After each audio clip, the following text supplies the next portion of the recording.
Bonjour. Alors, est-ce que c'est de la bombe bébé? Est-ce que c'est un film qui fait pop pop pop pop à base de hip-hop, je développe? Eh bien, on vous le dira juste après cette petite page de réclame, puisque cette vidéo est sponsorisée par NordVPN.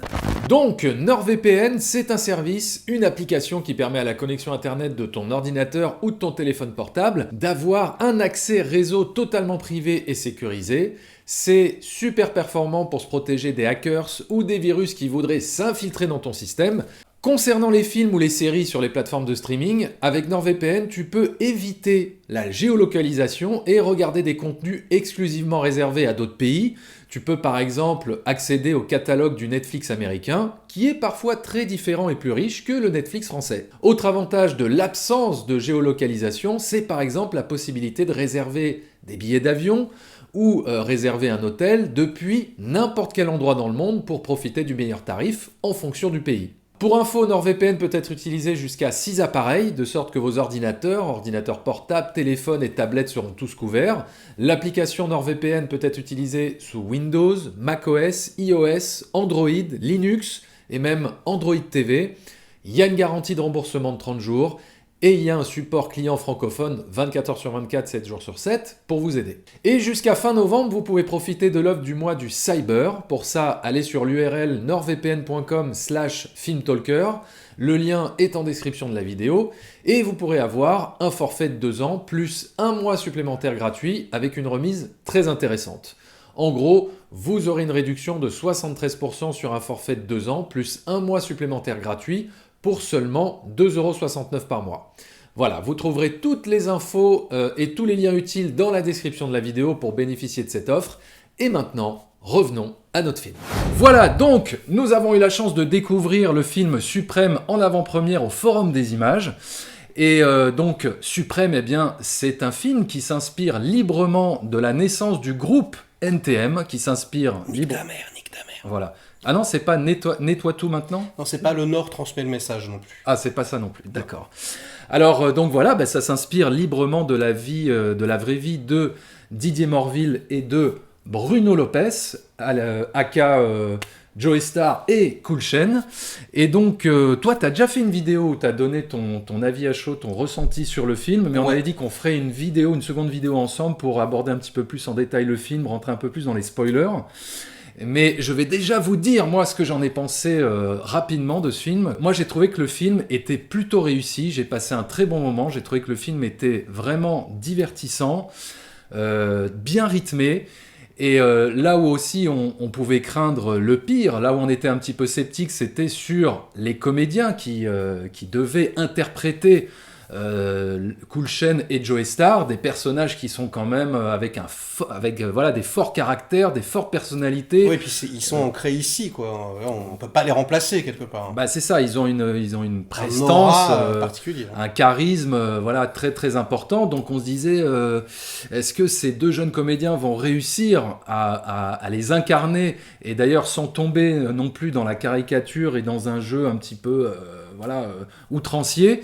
Eh bien non, pas du tout. Franchement, ils nous ont bluffés. Les comédiens réussissent ce pari haut la main. Et je dirais que le comédien qui m'a le plus impressionné, c'est peut-être celui qui interprète Cool Chain. Je l'ai trouvé très très juste dans le phrasé, dans la manière de... L'intonation. Ouais, voilà, tout... on a l'impression de voir Cool Chain. Vraiment, ouais, la gestuelle, la démarche... l'allure, etc. Et celui qui... la coupe mulet. Ouais, la coupe mulet des fin des années 80, début 90, ça c'est conservé. Et celui qui interprète Joey Starr aussi est très bon. Alors, c'est moins parfait, je trouve, que pour Cool Chain. Parce que Joey Starr, c'était justement le personnage peut-être le plus casse-gueule à interpréter, le plus difficile, voilà, de par ce charisme qu'il a et cette animalité qui se dégage de lui. Voilà, c'est vrai que là le comédien, et quand je le voyais de prime abord, je me suis dit il a l'air gentil. En fait, il a l'air beaucoup plus gentil que Joey Starr. Joey Starr, enfin moi quand j'étais jeune, il était flippant, quoi. T'avais pas envie de le croiser ou de te faire embrouiller. Là, il doit aller chercher quelque chose d'autre. Mais ce qui est bien, c'est qu'il singe pas Joey Starr. En fait, il arrive à y aller tout en restant lui-même, et ça, c'est plutôt bien, parce que du coup, c'est pas forcé. Et, Mais même sur l'intonation de voix, il a pas essayé de l'imiter, etc. Donc c'est pas mal. Oui, et c'est mieux, d'ailleurs, c'est mieux comme ça. Et c'est vrai, t'as raison, finalement, il apporte au personnage de Joey Starr une certaine empathie qu'on n'a pas forcément avec le vrai personnage de prime abord, tu vois, parce que Joey Starr, voilà, il a ce côté un petit peu arrogant.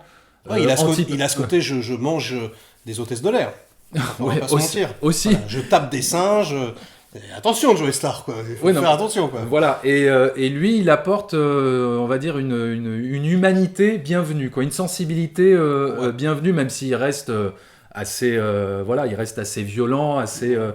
Mais voilà, la seule chose comment te dire, là où je peux lui reprocher quelque chose, c'est dans certaines attitudes qui ne poussent pas vraiment comme cette espèce de nonchalance dans l'arrogance que peut avoir Joey Starr, tu vois, c'est-à-dire mec comme ça, tu vois, voilà, il t'emmerde, voilà, il y a cette espèce de nonchalance qu'il a dans sa violence, j'ai envie de dire, et qu'on ne retrouve pas forcément, mais bon.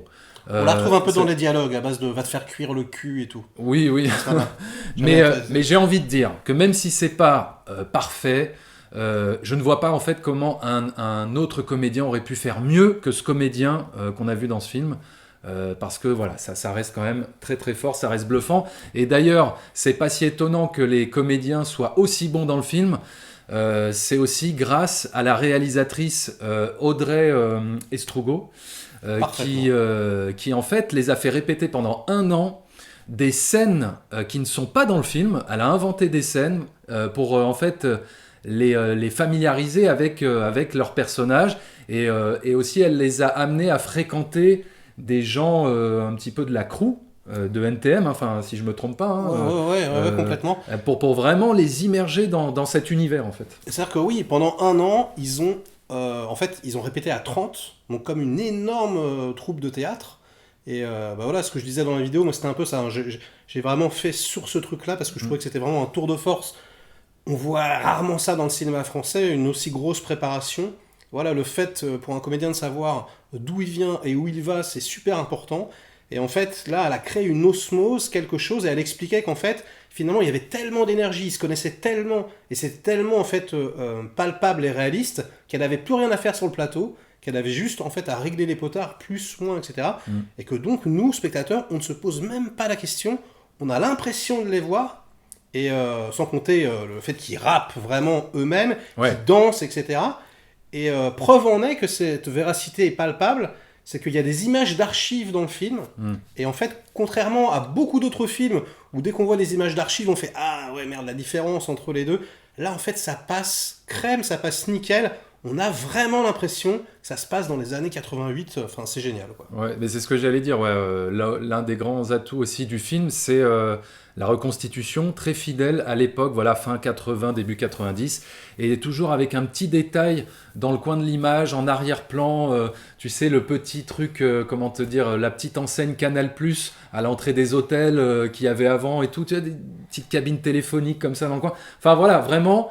Là-dessus, il y a eu un vrai boulot, et c'est vraiment hyper agréable à regarder, à se replonger dans cet univers-là.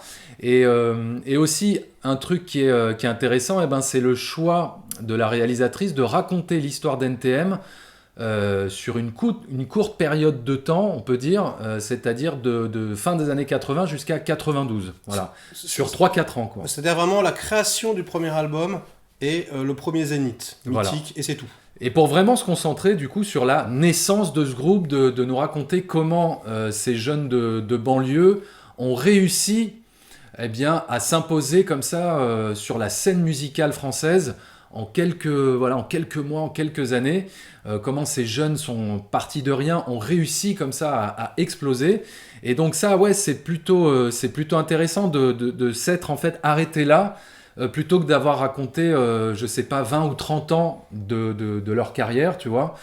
Parce qu'au moins, ça lui permet vraiment de bien développer toute cette période-là et bien de nous faire comprendre comment ce groupe a émergé, plutôt que de raconter l'intégralité de leur vie, limite de leur naissance jusqu'à la fin totale de leur groupe, où là, en 2 heures, t'as pas forcément le temps de tout bien développer, et tu survoles peut-être un petit peu des fois des événements. C'est un petit peu le piège quand on fait un biopic, c'est peut-être des fois de trop raconter et du coup de survoler. Bon, après, je dis pas, il y a des biopics qui racontent l'intégralité de la vie de certaines stars ou de certaines personnes populaires, et c'est très bien. Mais là, j'ai trouvé que c'était plutôt un choix judicieux, et même dramatiquement, etc., émotionnellement, il y a une vraie... c'est ça que j'ai aussi beaucoup aimé, c'est qu'au travers de la création de ce groupe, il y a aussi un petit fil conducteur tout au long du scénario, en fait, qui est comme ça distillé, un fil conducteur émotionnel, familial, qui a une vraie résonance à la toute fin du film, qui a une vraie, une vraie résolution satisfaisante, avec un poids émotionnel qui fonctionne très très bien. Et ça, j'ai trouvé que c'était vraiment intéressant de mettre ce petit fil rouge comme ça tout au long du film. Ça permettait d'avoir une histoire vraiment satisfaisante, dramatiquement parlant, quoi. Oui, Voilà. et puis de toute façon, j'ai envie de te dire, même si on avait développé la suite, ça aurait pas vraiment eu d'intérêt, puisque tout est déjà là dans les premières années, quoi. Oui. Les conflits, l'amitié, la difficulté de communiquer, l'argent qui arrive et qui déchire un petit peu le groupe. Les petits reproches que je peux faire au film, tu parlais des conflits, et c'est peut-être le truc que j'ai trouvé un petit peu, c'est un petit peu les défauts du film, c'est-à-dire que les conflits, il y a des conflits dans le film, évidemment, mais je les ai trouvés des fois un petit peu artificiels, c'est-à-dire presque anecdotiques, c'est-à-dire que oui, il y a des conflits, mais ce sont des brouilles entre les personnages à 2 balles, j'ai envie de dire, tu vois, c'est-à-dire des brouilles où Joey Starr arrive en retard en studio, du coup ça crée un moment de tension, ou parce qu'il se comporte mal, ou parce que si, ou tu vois, et il y a un petit côté un peu répétitif à un moment donné dans le film, au milieu du film, où bon, j'aurais voulu des conflits un peu plus profonds, un peu plus intéressants. Alors ça dépend voilà. peut-être en fait de l'historique que tu as, parce que moi, comme je connais les personnes, quand on voit Yazid, je connais Yazid, quand on pense à des chansons, par exemple L'argent pourrit les gens, ou Tout n'est pas si facile, où justement ils ont rappé ces trucs-là, le fait que c'était très dur, que le groupe a périclité, que énormément de gens sont barrés, etc. Et du coup ça résonnait aussi en moi par rapport aux chansons que j'avais vraiment en tête et au background que j'avais. Alors peut-être que pour un spectateur comme toi qui est moins un petit peu dedans, oui. C'est vrai que je peux entendre, mais moi, ça me l'a pas fait. Ça t'a parlé. Ça m'a parlé, ouais. Mais d'ailleurs, c'est pour ça que je voulais aussi faire cette critique avec toi, parce que toi, justement, tu connais très bien l'histoire d'NTM. C'est toute mon enfance, toute mon adolescence, j'étais à fond dedans, vraiment, quoi. Bah voilà, tu connais le nom des personnes, tu connais... Depuis 88, Radio Nova, Dynasty au contrôle, vraiment, je les écoutais avant qu'ils sortent un album, quoi. J'étais vraiment fan hardcore, quoi. Tu vraiment. connais bien cet univers, toutes les personnes qui gravitent autour d'eux, etc. Et donc c'est pour ça, quand on est sorti de la salle, tu m'as dit, enfin voilà, tu as été très ému, ouais. Et tu m'as dit, je suis peut-être pas objectif et tout, et en même temps je t'ai dit, voilà, toi justement, qui connais très bien cet univers, eh bien si ça avait été foiré, ou si ça avait pas sonné juste... Bah, je pense que tu aurais été impitoyable sur le film. Tu vois. Je pense que tu aurais été un peu intransigeant. Tu vois. Ouais, j'aurais été déçu. Et finalement, à la fin du film, bah, t'avais presque les larmes aux yeux, quoi. Donc c'est quelque part, j'ai pleuré, non mais j'ai pleuré, hein, franchement. Voilà. Et comme tu disais, c'est vraiment grâce, en fait, à l'arc narratif de Joey Starr. On rentre dans les spoilers. Allez, vas-y. Rentrons dans les spoilers. Non, oui, voilà, c'est surtout voilà ces scènes-là. Moi, je le savais, hein, que voilà, Joey Starr, en gros, enfant, il se fait un peu malmené par son père, il se fait casser des bâtons sur le dos, il s'en prend plein la gueule, il a aucun respect, il dort dehors, enfin voilà, c'est très très dur. Ils ont une relation qui est vraiment extrêmement bien retranscrite dans le film, j'ai trouvé, très très émouvante. L'acteur qui joue le père, il est génial, enfin vraiment, et c'est vraiment ça, moi c'est vraiment, je trouve, le cœur du film, et ce qui m'a le plus touché en tant que spectateur.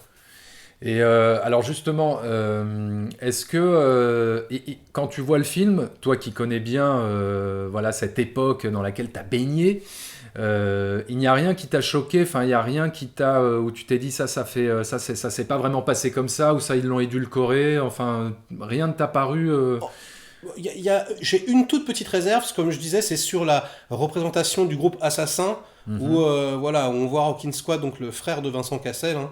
On le voit un petit peu en mode fils de Bourges, craintif, où voilà, on sait qu'aujourd'hui ça se passe pas trop bien entre les deux, et voilà, on sent qu'ils auraient pu les représenter d'une meilleure façon, et bon, ça va. Et puis on parle pas du tout de la compilation Rap Attitude également, où le premier morceau de rap français, en fait c'est le morceau d'Assassin, hein, et ensuite le morceau d'NTM. Ça on n'en parle pas non plus. J'ai trouvé ça un petit peu dommage, mais franchement c'est peanuts. En dehors de ça, c'est vraiment parce que je le sais et que j'aurais bien aimé le voir, mais ça n'aurait probablement rien apporté de plus au film. Alors ouais, il y a aussi un truc qui est mortel, c'est la musique qui a été faite par DJ Cut Killer. C'est vrai. Enfin, qui a été faite. Il n'a pas composé une musique orchestrale, Non, mais il a mixé toute la musique du film. En fait, il a carrément reconstruit la musique. C'est-à-dire que c'est ce qu'il expliquait. En fait, il est reparti au Japon voir les gars pour en fait refaire les instrumentaux d'époque. En fait, parce que c'était en stéréo et qu'il voulait un mix 5.1. Donc, il a refait tous les sons et tout. Et c'est vrai que le mix sonore du film est très très impressionnant et très très immersif. Ce sont les comédiens qui rappent, donc c'est pas les rappeurs. Non, mais ça aussi, on aurait pu craindre le pire. Ouais. Parce que comment tu veux rapper aussi bien que Joey Starr et Cool Chain, enfin, tu vois, d'avoir cette même puissance dans la voix, dans le flow, dans la présence et tout. C'est pas aussi bien. C'est pas bien, mais franchement, surtout pour Joey Starr. Oui, où c'est très différent au niveau de la voix, mais il démérite non, pas. Non, il démérite pas. Et puis la mise en scène aide. La mise en scène aide. C'est très proche des corps. Moi, je sais que je les ai vus en concert un nombre incalculable de fois. Et ils ont une énergie. Ils se rentrent dedans, ils se poussent. Enfin, il y a vraiment un truc. On a l'impression de voir deux animaux sauvages dans une cage. Et là, c'est assez bien retranscrit. Voilà, on sent un peu la chaleur. Et puis là où c'est drôle, c'est que c'est avant Internet. Et en fait, on les voit galérer, quoi. On voit un peu en mode troupe de théâtre. Voilà, il n'y a rien. Il y a juste... c'est des concerts sur des parkings. Ouais, c'est du bouche-oreille dans MJC pourri, où il y a 50 pelés et encore. Et on les voit galérer petit à petit. Et on se rend pas compte, quoi, qu'à l'époque, sans Internet, mais c'était un chemin de croix, une aventure, quoi. Et ça, j'ai adoré, quoi. Et alors, le film, il a une dimension évidemment politique et sociale. Est-ce que tu as trouvé que c'était bien traité à ce niveau-là, toi, par exemple ? Ouais, j'ai trouvé que c'était super bien traité parce que c'est pas rentre-dedans. Tu vois, ils auraient pu vraiment y aller en mode « Ouais, nique ta mère, la police et tout ». En fait, c'est pas du tout ça. Il y a vraiment en fait, des extraits d'émissions. On voit, voilà, des graphes, Malik Oussekine, etc. On repense à toutes ces problématiques, voilà, les jeunes de banlieue en gros et les violences policières, hein, c'est un peu ça le sous-texte, et des jeunes un peu livrés à eux-mêmes dans des environnements qui sont pas forcément les meilleurs, quoi, on va dire, mais il n'y a pas de misérabilisme. Ouais. Elle ne force pas le trait, quoi. Pas du tout, et d'ailleurs la preuve, hein, parce que les mecs s'en sortent, etc. Et voilà, et c'est pas forcément à charge. Il y a quelque chose qui est juste un constat de ce que c'était à l'époque. Ouais. Et puis tu m'avais dit un truc intéressant à la sortie par rapport à sa mère, à Joey Starr aussi. Par rapport à sa mère, oui, la finalité du film, en fait, de terminer le film sur cette note émotionnelle, puisque à la fin du film, donc spoiler, hein, voilà, Joey Starr renoue avec sa mère, retrouve sa mère en fait, et le film se termine comme ça sur cette note très forte émotionnelle. Et ça vient justement, c'est ce que je disais par rapport au fil rouge, tu vois, qui est distillé comme ça tout le long de l'histoire. Ça vient vraiment terminer de manière satisfaisante toute cette construction dramatique où Joey Starr essaye de renouer avec son père, avec sa famille, quoi, de leur prouver ce dont il est capable, mais qui est à chaque fois rejeté par eux, etc. Et à la fin, il y a ces retrouvailles qui viennent clôturer sa recherche, quoi, sa quête familiale. Et c'est en ça que le film est très bien construit, scénaristiquement parlant. Visuellement, Audrey Estrugo, elle fait un super taf, elle fait un film dynamique, énergique, à l'image du groupe, voilà, sans édulcorer la violence. Et c'est très drôle aussi, on n'en a pas parlé. Oui. C'est un film hyper drôle, où on se marre hyper beaucoup, drôle. Quoi. Oui, c'est vrai. C'est parce qu'il y a beaucoup de scènes de quoi. décalage entre ces personnages-là et quand ils se confrontent aux pontes des maisons de disques, etc., ou des managers qui fréquentent. Voilà, non, mais même, tu sais, je repense à la scène où ils sont en train de fumer, la première fois où ils écrivent un texte, tu as les petites phases entre les deux, où ça se oui. Tu vois, moi j'avais un peu, pendant tout le film, j'avais un peu la banane, quoi. Alors ouais, moi ce que j'ai beaucoup aimé aussi dans la réalisation, c'est d'avoir fait des fois on va dire des micro-plans séquences sur des moments où justement ils essayent de trouver leur texte, où ils essayent d'enregistrer en studio, mais ils n'y arrivent pas. Et on voit du coup, au sein d'un même plan, sans coupe, sans rien, l'évolution Très belle scène, voilà, l'évolution de la chanson, l'évolution de la qualité du flow, etc., de l'intensité, et ça j'ai trouvé que c'était vraiment bien de laisser tourner la caméra, de laisser les comédiens évoluer comme ça, sans coupe, sans montage. Et c'est pour toutes ces raisons que tu mets à Suprême. Écoute, je vais mettre, j'ai envie de dire kiff sur 5, mais je vais mettre 4,5 sur 5. Vraiment parce que j'ai adoré, j'ai été ému, j'ai été surpris. En plus, c'est un film français, ça me fait trop plaisir. Cette année, j'ai vu énormément de bons films français. Celui-là, il est vraiment au top. Donc 4,5, bien mérité. Même si, objectivement, ça mérite peut-être un 4, mais voilà. 4,5, même 5, si je suis de bonne humeur, quoi. Eh bien, moi, je lui mettrai 4 sur 5, voilà, une bonne note, hein, quand même. Voilà, donc n'hésitez pas à me dire ce que vous avez pensé du film Suprême. Alors, il sort dans une semaine, le 24 novembre, au cinéma, donc, eh bien, on vous encourage à aller le voir immédiatement. C'est un très bon film français. Il y en a de plus en plus, c'est vrai, comme tu as dit. Et même ceux qui n'aiment pas le rap, hein, justement, allez le voir, ça va vous faire découvrir quelque chose. Alors, il y a plein de gens qui m'ont posé la question, ouais, mais si on n'aime pas NTM, allez-y. Donc si vous aimez NTM et que vous avez peur d'être déçu, allez-y. Si vous n'aimez pas NTM, allez-y quand même. Franchement, vous allez être surpris. Voilà, et dites-nous ce que vous en avez pensé dans les commentaires. Est-ce que vous avez aimé? Est-ce que vous avez détesté? Est-ce que vous avez trouvé que c'était un bon biopic, un mauvais biopic, fidèle à la réalité, à l'époque? On en débat, on en discute toujours dans la bonne humeur et la bienséance. Et moi, j'ai envie de vous dire à très bientôt pour de prochaines aventures. Et avant de vous quitter, j'ai juste envie de vous dire que si vous n'avez pas vu Les Lettres de l'Angoisse, le long métrage produit par Anthony Pazzona, dans lequel nous avons réalisé 2 courts-métrages, Incarcéré et Terminus, eh bien je vous invite à découvrir tout ça sur la chaîne d'Anthony Pazzona. Voilà, vous tapez Les Lettres de l'Angoisse et vous aurez le film complet avec les 26 courts-métrages. Et vous nous direz ce que vous en avez pensé, j'ai envie de vous dire. Voilà, dans les commentaires, on vous attend.